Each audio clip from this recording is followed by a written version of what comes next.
নমস্কার ও সালাম জানাই সকলকে। সমস্ত ডোনারদেরকে আমাদের সুন্দরবন ফ্রেন্ডস অ্যাসোসিয়েশনের পক্ষ থেকে জানাই আন্তরিক ধন্যবাদ ও অভিনন্দন। আপনাদের এই ছোট্ট ছোট্ট ভালোবাসায় আমাদের এই সংস্থার বাচ্চাগুলো খুব সুন্দরভাবে তাদের লেখাপড়ার মান উন্নত করার চেষ্টা করছি। আমরা যেমন চেষ্টা করছি আপনারাও তেমন আমাদের সঙ্গে সেই সহযোগিতার হাত বাড়িয়ে দিয়েছেন। আজকের আমাদের এখানে উপস্থিত আছেন দিশারি চাইল্ড ওয়েলফেয়ার ট্রাস্টের তরফ থেকে ডক্টর সৈকত ঘোষ। উনি একজন ডক্টর এবং ওনার টিম সঙ্গে এসছেন। ওনারা এসছেন আমাদের এখানকার 40 জন প্রতিবন্ধীকে সম্পূর্ণ বিনা পয়সায় তাদেরকে গাড়ির ব্যবস্থা করে দিয়েছেন। ওনাদেরকে মেডিকেল চেক আপ করিয়েছেন এবং মেডিকেল চেক আপ শেষ হবার পরেই আমাদের স্কুলের যে ছোট্ট ছোট্ট বাচ্চা আছে 100 জন বাচ্চা, যারা সম্পূর্ণ বিনা পয়সা আমাদের এখানে লেখাপড়া শিখছে, তাদের জন্য গিফট নিয়ে এসছে।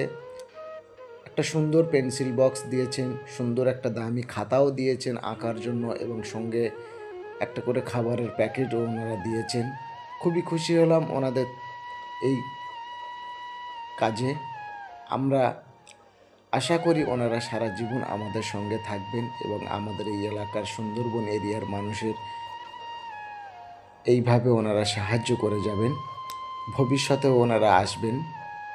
তাই আমি ওনাদের কাছে চিরকৃতজ্ঞ থাকব। সুন্দরবন ফ্রেন্ডস অ্যাসোসিয়েশন এনজিওর তরফ থেকে আমাদের এখানকার যে গরিব অসহায়দের বাচ্চাদেরকে ওনারা সাহায্য করছেন, সেই সঙ্গে ওনারা এখানকার যে 40 জন প্রতিবন্ধীকে যে গাড়ির ব্যবস্থা করে দিয়েছে তার জন্য আমরা চিরকৃতজ্ঞ থাকব।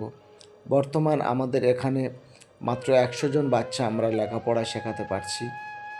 আমাদের আরও বেশি বাচ্চা এখানে আছে, কিন্তু আমাদের এখানে রুমের ছোট বলে তাই আমরা খুব বেশি বাচ্চা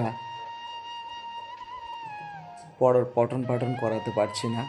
তাই আমরা আপনাদের কাছে অনুরোধ করব, যদি বা কোনো সমহোদয় ব্যক্তি আমাদের এই ভিডিওটা দেখে থাকেন এবং উনি যদি বা চান তো আমাদের এখানকার অসহায় বাচ্চাদের জন্য অল্প কিছু ডোনেশন দিতে পারেন, যাতে আমরা একটা আলাদা স্কুল তৈরি করতে পারি। সেটা পাকার না হয়ে আমরা একটা টিনের ছাউনি দিয়ে অল্প ছোট্ট একটা স্কুল যদি বা করতে পারি, সেখানে অন্তত 100 বাচ্চা যাতে পঠন পাঠনের ব্যবস্থা থাকে, আমরা সেই চেষ্টাটাই করছি। এবং আপনারা যদি বা চান তো অল্প কিছু সাহায্য দিয়ে আমাদের এই কাজটা এগিয়ে নিয়ে যেতে পারেন, বা আপনারা যদি বা চান তো সম্পূর্ণ একটা আপনাদের নিজ দায়িত্বে আপনারা একটা স্কুল তৈরি করে দিয়ে যেতে পারেন।